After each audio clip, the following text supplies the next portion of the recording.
तो भैया मशीन की क्लास में आप सभी का स्वागत है। तो जैसा कि आपको पता है बच्चों कि हम लोग मशीन में अपने स्टार्टर्स के बारे में पढ़ रहे थे।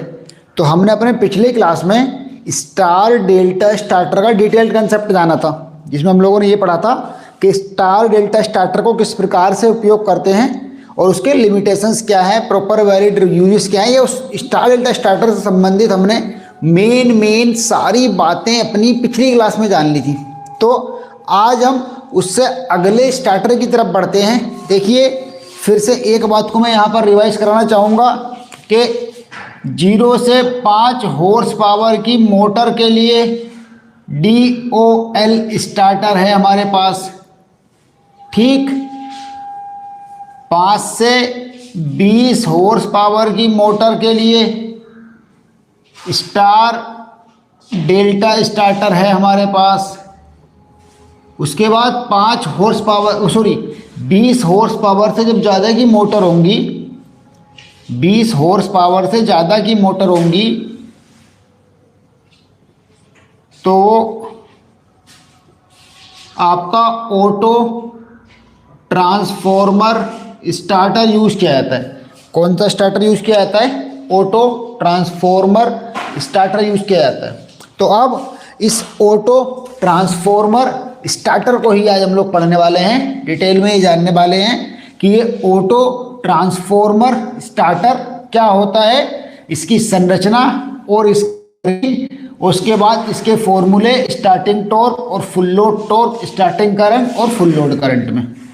उसके बाद हम लोग 2-3 सवाल लेंगे न्यूमेरिकल्स, जो कि सिंपल प्योरली फॉर्मूला बेस्ड हैं और एग्जाम में पूछे जाने की, जेई के एग्जाम में पूछे जाने की 100% संभावना है। तो आज क्या पढ़ने वाले हैं? आज पढ़ने वाले हैं ऑटो ट्रांसफॉर्मर स्टार्टर। क्या पढ़ने वाले हैं? Auto transformer starter. स्वतः परिणामित्र प्रवर्धक। क्या है बच्चों? स्वतः परिणामित्र प्रवर्धक ऑटो ट्रांसफॉर्मर स्टार्टर। तो जल्दी से बाकी लोगों को बुरा आने दो, अगर कोई आ रहा है तो। देखो, लाइव क्लास तो लेना पसंद करते नहीं हो आप लोग, मुझे तो लगता नहीं पढ़ने के लिए सिंसियर रह गया है कोई। खैर, जो भी 2-4 सिंसियर हैं कम से कम वो तो पढ़ ही लें, बाकी तो सब लोग मज़े मज़े में लेके चल रहे हैं। तो ऐसे तो ज़िंदगी में कभी जेई नहीं बन पाओगे, ये याद रखने वाली बात। एटीट्यूड को निकालना पड़ता है, तभी इंसान जेई बन सकता है। मेहनत करनी पड़ती है। ये जिस हिसाब से, जिस एटीट्यूड, जिस रूटीन को लेके आप जेई बनने की कोशिश कर रहे हो, वो बड़ा मुश्किल बात है। खैर, कोई बात नहीं। तो बढ़ते हैं आगे और पढ़ते हैं अपने ऑटो ट्रांसफॉर्मर स्टार्टर को। किसको पढ़ते हैं? ऑटो ट्रांसफॉर्मर स्टार्टर को। तो ऑटो ट्रांसफॉर्मर, जैसा कि आपको पता है कि जब हम 3 फेज की सप्लाई देंगे तो ये सिंगल फेज, एक फेज हो गया, ये दूसरा हो गया, ये तीसरा हो गया। इनसे इतने कुछ टर्मिनल ले लेंगे तो वो ऑटो ट्रांसफॉर्मर बन जाएगा 3 फेज का। अगर सिंगल फेज का होता तो सिंगल फेज का बन जाता, लेकिन यहाँ पर बात 3 फेज की चल रही है, इसीलिए ये हमारे 3 फेज के ऑटो ट्रांसफॉर्मर बन गए भैया। ये 3 फेज का ऑटो ट्रांसफॉर्मर बन गया है हमारे पास। इन तीनों की जगह मिला दीजिए, ये लीजिए। तो ये हमारे पास 3 फेज का ऑटो ट्रांसफॉर्मर बन गया। और अब आपको सप्लाई देने के लिए एक हैंडल बनाना है और कुछ नहीं करना है। क्या करना है? अब आपको सप्लाई देने के लिए एक हैंडल बनाना है, जो कि आपका सप्लाई देगा इसको भी और इसको भी, इसको भी और इसको भी, और फिर इसको भी और फिर इसको भी। और अब इन सबको आपस में मिला दीजिए कॉमन शाफ्ट के थ्रू,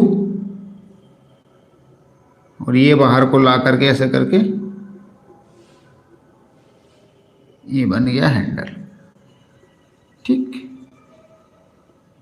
ये लीजिए। ठीक है भैया, यहाँ तक कोई दिक्कत, कोई परेशानी तो नहीं आपको? बताइए जल्दी से ज़रा। अब मोटर का बनाइए स्टेटर।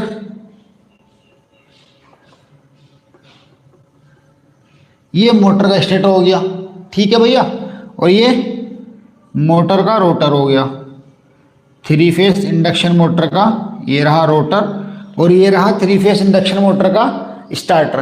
तो ऑब्वियस सी बात है कि अब आप क्या करोगे कि अब आप जो है इसको सप्लाई दोगे, किसको, मतलब स्टेटर को सप्लाई दोगे इस 3 फेस ट्रांसफॉर्मर से निकाल के। तो 3 फेस ट्रांसफॉर्मर के जो 3 आउटपुट निकल रहे हैं, एक तो निकल रहा है ये वाला, इसको लाइए और स्टेटर से कनेक्ट करिए, एक निकल रहा है ये वाला, इसको लाइए स्टेटर से कनेक्ट करिए, और एक निकल रहा है ये वाला, इसको लाइए स्टेटर से कनेक्ट करिए। सही है भैया। इस प्रकार से हमारी स्टेटर को 3 फेस सप्लाई मिल गई है, कोई दिक्कत कोई परेशानी। स्टेटर को यहाँ पर 3 फेस सप्लाई मिल गई, मतलब मैं आपको बनाना सिखा रहा हूँ, वरना तो 1 सेकंड लगता, बना देते, कौन सी बड़ी बात थी बताओ, हैं, मतलब 1 सेकंड ही तो लग रहा था, कौन सी बड़ी बात थी, 1 सेकंड में बना के अलग कर देते आपको हम, कोई दिक्कत नहीं पड़ने वाली थी बिल्कुल भी किसी प्रकार की मुझे तो, ठीक है नहीं, कोई दिक्कत तो नहीं थी ना। उसके बाद यहाँ तक अगर हो गया तो आगे बढ़ते हैं बच्चों हम लोग, बताओ कभी भी कोई डाउट हो तो आप मुझसे पूछ लीजिएगा किसी भी समय पे, मैं यहाँ पर चेक कर लूँगा, ठीक है आपके, अगर कोई भी चीज़ समझ में ना आए तो आप मेरे से पूछ लीजिएगा।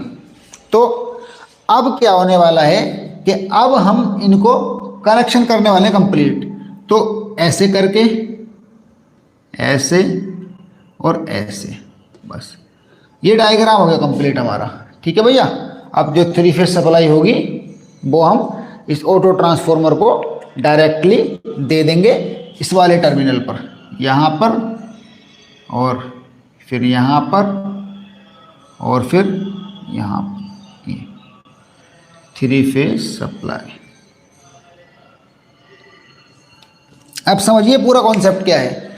पूरा कॉन्सेप्ट ये है कि जब ये जो हैंडल है ये आपकी ऊपर को स्टार्ट है, नीचे को रन है। तो जब हम ऑटो ट्रांसफॉर्मर के द्वारा 3 फेस सप्लाई किसी भी 3 फेस इंडक्शन मोटर को, ये 3 phase induction motor, 3 phase induction motor को प्रोवाइड कराते हैं, तो देखिए जब हमने बाकी के स्टार्टर्स की भी बात की थी तो उसमें कंसेप्ट ये था कि होता क्या है बच्चे, कि हम लोग करते क्या हैं कि हम लोग बेसिकली बस शुरू में थोड़ा कम वोल्टेज देंगे इंडक्शन मोटर को, ताकि उसका स्पीड कम रहे और करंट भी कम रहे। बाद में हम वोल्टेज बढ़ा देंगे तब उसकी स्पीड कंट्रोल हो गई हो, तब उसका करंट कंट्रोल हो गया होता है। तो इसीलिए हमको शुरू में जो आपका क्या बोलते हैं उसको, वोल्टेज वो कम देना रहता है। तो जब यहाँ पर ये 3 फेस का ऑटो ट्रांसफॉर्मर है, 3 फेस का ऑटो ट्रांसफॉर्मर है, तो ऑटो ट्रांसफॉर्मर के हिसाब से जो बैरियक होते हैं लैब में लगे होते हैं इतने बड़े बड़े गोल गोल से डब्बे, तो वो जो रहते हैं, तो ऑटो ट्रांसफॉर्मर में तो हम अपने हाथ से, अपने मैनुअली उसको हाथ से ऑपरेट करा के सप्लाई को बढ़ा या घटा सकते हैं। तो वहाँ पर हम मैनुअली सप्लाई को कम करते हैं शुरू में ताकि करंट कंट्रोल रहे, बाद में सप्लाई को बढ़ा देते हैं जब मोटर अपना 70 से 80% स्पीड को प्राप्त कर लेता है, तब हम सप्लाई को बढ़ा देते हैं। बस यही था ऑटो ट्रांसफॉर्मर स्टार्टर का वर्किंग। बड़ी मोटर के साथ यूज़ किया जाता है, छोटी मोटर के साथ यूज़ नहीं किया जाता, कभी भी नहीं किया जाता। उसके बाद फुल लोड टॉर्क और starting torque, full load current और स्टार्टिंग करंट में यहाँ पर क्या संबंध है तो उसके बारे में बात कर लेते हैं। देखिएगा, starting torque upon full load torque में यहाँ पर संबंध होता है x गुणे starting current upon full load current का square into full load slip. ये होता है यहाँ पर, ये होता है यहाँ पर संबंध एक्स स्क्वायर, सॉरी ये एक्स स्क्वायर होता है बच्चों, मेरे आता है क्या, एक्स स्क्वायर। तो ये स्टार्टिंग टॉर्क और फुल लोड, ये मैंने क्यों पूछा था क्योंकि ना इनके न्यूमेरिकल्स के यूज आने वाले हैं अब हम लोगों को। अब जैसे ही हम लोग बढ़ेंगे आगे को, क्या बोलते हैं कि मतलब अगले, जैसे ही मैं अगले पोर्शन पर पहुंचने वाला हूँ तो मैं इन न्यूमेरिकल्स को आप लोगों को कराऊंगा। अभी कम से कम 2 से 3 न्यूमेरिकल कराऊंगा आज ही, ताकि आप लोग को ज़्यादा अच्छे से चीज़ें क्लियर हो सके कि हम लोग कर क्या रहे हैं बोला। और मेहनत कर लो थोड़ी यार, जो चीज़ें मैं पढ़ा रहा हूँ आप ये समझ लो कि आपके जेईई के एग्ज़ाम में काफ़ी ज़्यादा क्वेश्चन रखे हुए मिलेंगे। ऐसा एक भी क्वेश्चन नहीं आएगा जो कि आपका मेरी पढ़ाई हुई चीज़ों से बाहर आ जाए। बस बदले में आपको थोड़ी सी मेहनत करते रहना है। अगर इतना भी नहीं कर सकते तो फिर किस बात की पढ़ाई, किस बात का कोर्स खरीदा है। आप लोग ना, मुझे लग रहा है इस कोर्स को ज़्यादा सस्ता समझ के ढीले में ले गए। अगर ज़्यादा पैसे लेते तो ज़्यादा सीरियसली होकर पढ़ते, शायद मुझे ऐसा लग रहा है।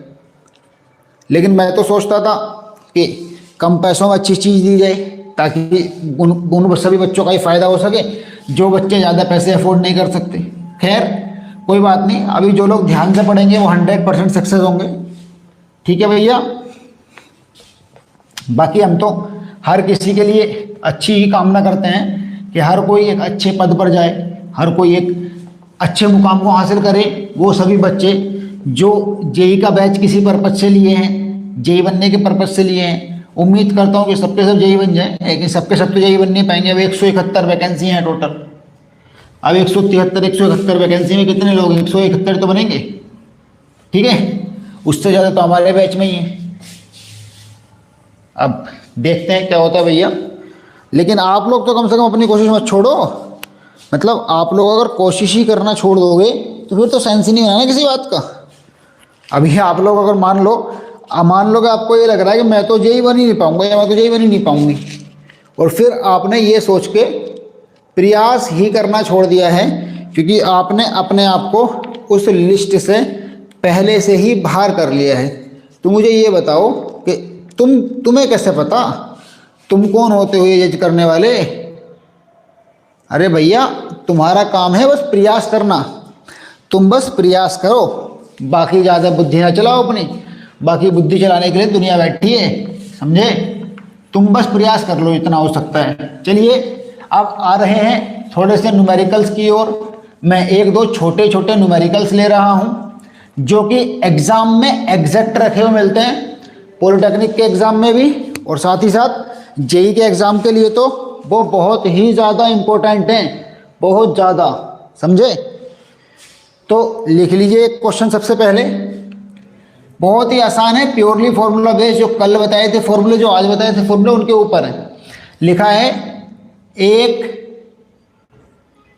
इंडक्शन मोटर, क्या लिखा है, लिखा है एक इंडक्शन मोटर। एक सेकंड रुकिएगा।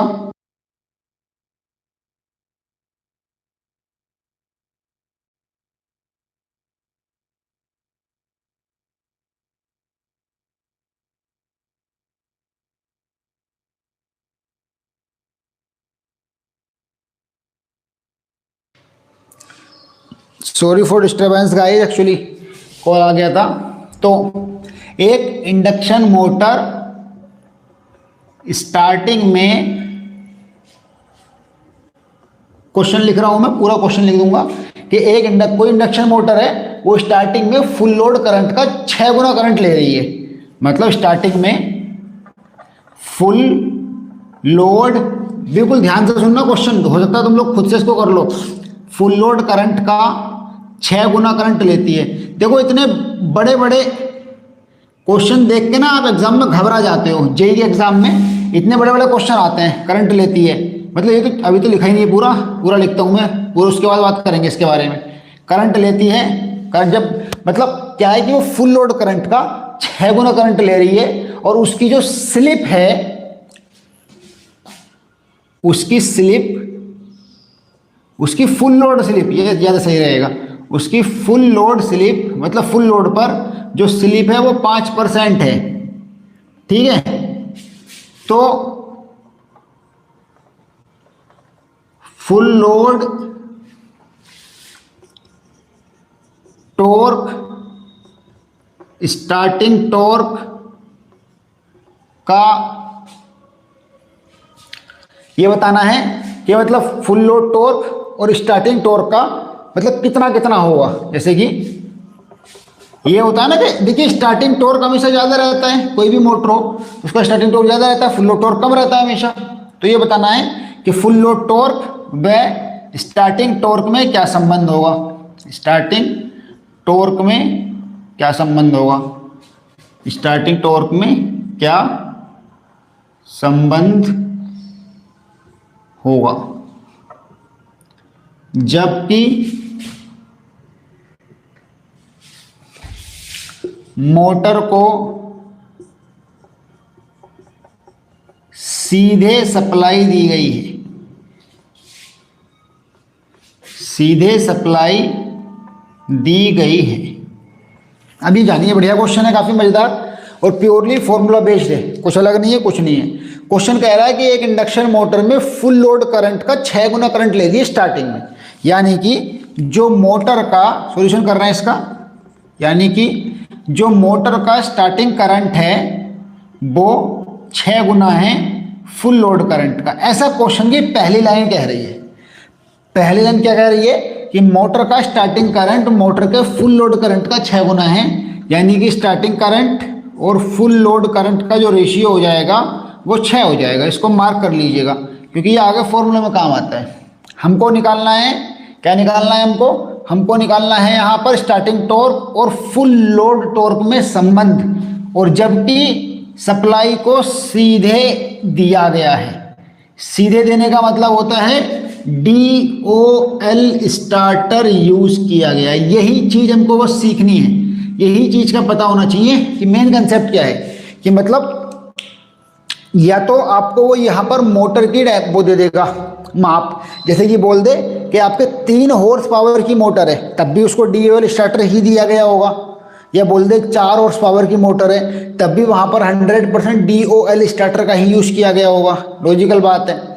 या फिर उसने साफ साफ बोल ही दिया है कौन सा स्टार्टर यूज किया है, कहा है कि मोटर को सीधे सप्लाई दी गई है। तो मोटर को सीधे सप्लाई देने में हमेशा याद रखें DOL स्टार्टर होता है उसका अर्थ, मतलब सीधे सप्लाई देना मतलब डायरेक्ट सप्लाई प्रोवाइड कराना। और डायरेक्ट सप्लाई किस में प्रोवाइड कराई जाती है? DOL स्टार्टर में, डायरेक्ट ऑन लाइन स्टार्टर में। आई होप कि आपको मेरी बात समझ में आ रही है। क्लियर? क्लियर कि नहीं? जवाब दिया करो, क्लियर या फिर नहीं क्लियर। जल्दी से बताओ, मैं आपके चैट पढ़ रहा हूं। यहां तक क्लियर है? एक तो जवाब नहीं देते तुम लुल्लुपुल इंसान। चलो खैर, तो DOL स्टार्टर के लिए फुल लोड टॉर्क और स्टार्टिंग टॉर्क का जो फॉर्मूला है वो मैंने कल लिखा दिया था। कल लिखाया था, कल वो फॉर्मूला जल्दी से बताओ क्या लिखाया था? वो था फुल लोड, वो starting current full load current का स्क्वायर गुणा फुल लोड स्लिप।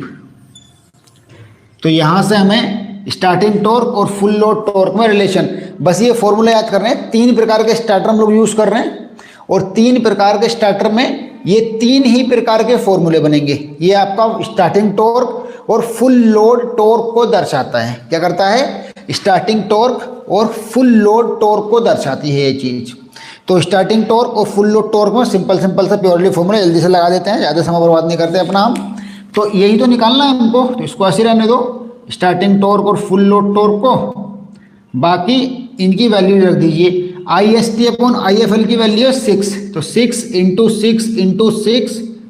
अब SFL 5% है, यानी कि जो स्लिप था वो हमारा 5% था, तो 5/100 यानी कि 0.05 उसकी वैल्यू आ गई। क्या आ गई? उसकी वैल्यू आ गई 0.05।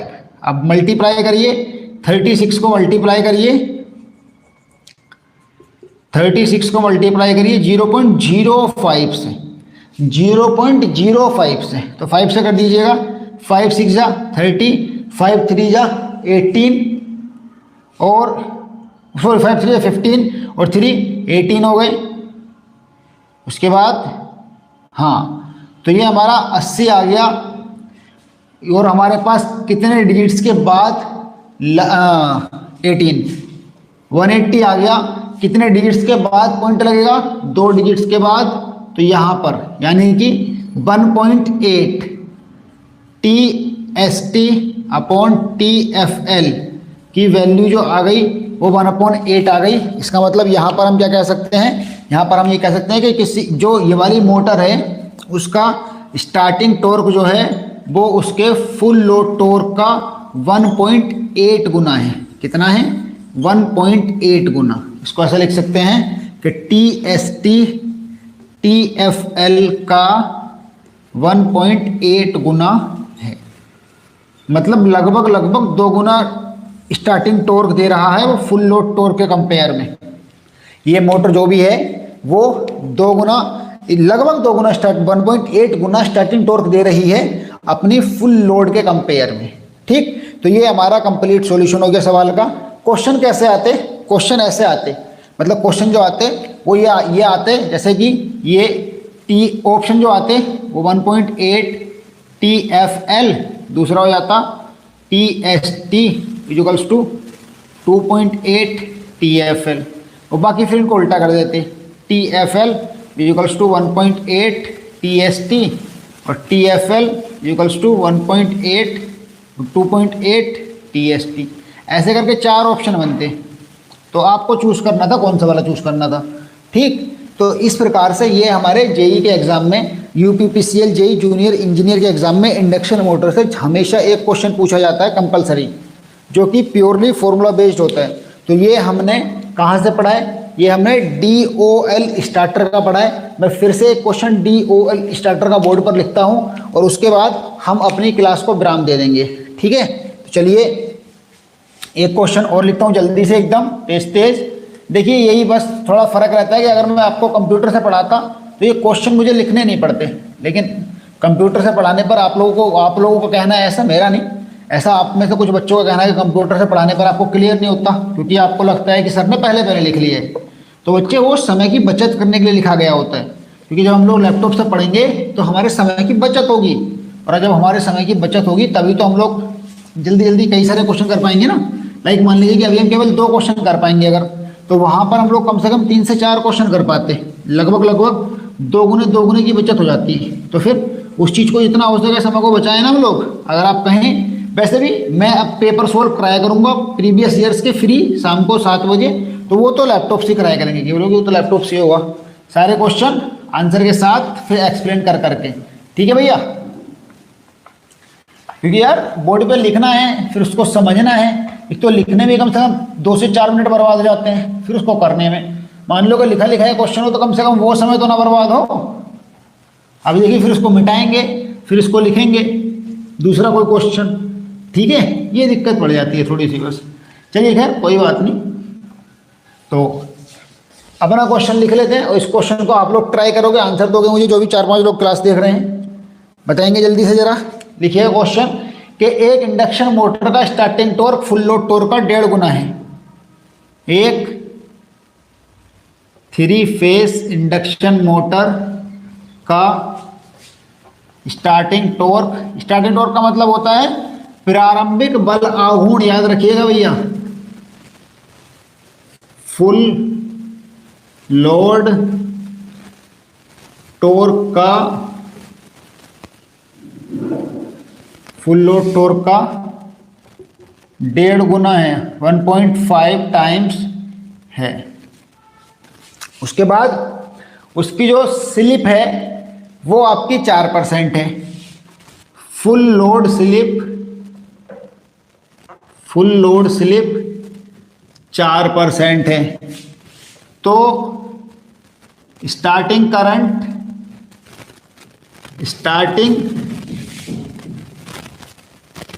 करंट फुल लोड करंट का होगा, मतलब कितने गुना होगा यदि DOL स्टार्टर यूज किया जाए तो। अभी जो कराया उसी क्वेश्चन है, एकदम से देखो इतना बड़ा क्वेश्चन और इसका सॉल्यूशन मुश्किल से मुश्किल 30 सेकंड के भीतर हो जाएगा, गारंटी देता हूं मैं। इसका सॉल्यूशन मैक्सिमम 30 से 40 सेकंड लगेंगे, हो जाएगा। देखिएगा जरा, पहले सॉल्यूशन करके दिखाता हूं आपको 30 सेकंड में कैसे इसका सॉल्यूशन होगा। तो हमको साफ साफ दिया है कि जो TST है वो 1.5 गुना है फुल लोड टॉर्क के, यानी कि TST/TFL ये 1.5 इसकी वैल्यू हो गई। उसके बाद फॉर्मूला हम लोग जानते हैं, TST/TFL इक्वल्स टू होता है कितना, IST/IFL। अभी भी मैं बोल के करा रहा हूँ आपको तो टाइम लग जाएगा, इसका स्क्वायर। ठीक है, तो जल्दी से लगा दीजिए वैल्यूज। तो यहाँ पर आएगा हमारे पास 1.5 और इधर इसको तो निकालना है I S T upon I F L को, और स्लिप की वैल्यू 0.04, तो इसके 1.5 के अपॉन में 0.04 लेके आइए, और इधर I S T upon I F L, square हटाओ, यहाँ पे रूट चढ़ाओ, पॉइंट हटाओ, जीरो लगाओ, 150 काटो 4 से, कितनी बार कटेगा? 45 टाइम्स कटेगा। कितनी बार कटेगा? 45 टाइम्स कटेगा। ठीक, उसके बाद ये जो आई एस टी यानी कि स्टार्टिंग करंट और ये फुल लोड करंट कितना आया? √45। तो √45 की जो वैल्यू है वो लगभग कितनी बैठेगी? √45 की जो वैल्यू होगी वो होगी अप्रोक्सीमेट 6 पॉइंट समथिंग होगी। कितनी होगी? 6 पॉइंट समथिंग होगी हमारे पास।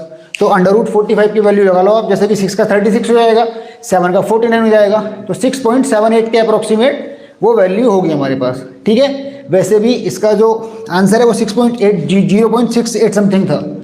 ठीक, सॉरी 6.8 समथिंग था। तो ये लगभग 7 गुना करंट हो जाएगी स्टार्टिंग करंट का, फुल लोड करंट लगभग 7 टाइम्स हो जाएगा, 6.8 टाइम्स अप्रोक्सीमेट।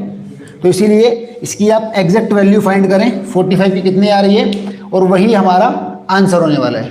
ठीक है भैया, तो उम्मीद करते हैं आपको ये सवाल समझ में आया होगा, एंड बाकी भी मिलेंगे। ठीक है, अगली क्लास में आप लोगों से। तब तक आप लोग आराम से घर पर रहो, पढ़ाई करते रहो। तो भैया ये जरूर याद रखो कि यही प्योरली फॉर्मूला बेस्ड न्यूमेरिकल्स पूछे जाते हैं, कोई ज़्यादा बड़ा नहीं होता, कुछ नहीं होता, एकदम simple purely formula based numericals होते हैं। ठीक है गाइस, चलिए फिर मिलते हैं आप लोगों से अगली क्लास में। कोई डाउट हो यहाँ तक तो पूछ लो, वरना आराम से तैयारी करते रहो, क्वेश्चंस ट्राई मारो ऐसे ऐसे, और इस 45 पर निकाल लेना, जो भी आंसर आए वही इतने गुना करंट होगी starting current full load current का, क्योंकि स्टार्टिंग में ज़्यादा करंट लेता है ना मोटर, ये तो हम सब लोग जानते हैं, तो उसको ज़्यादा करंट के बारे में बात करें हम लोग। ठीक है भैया, ओके गाइस, मिलते हैं आप लोगों से। तब तक आप आराम से घर पर रहो, स्वस्थ रहो, सुरक्षित रहो, पढ़ते रहो।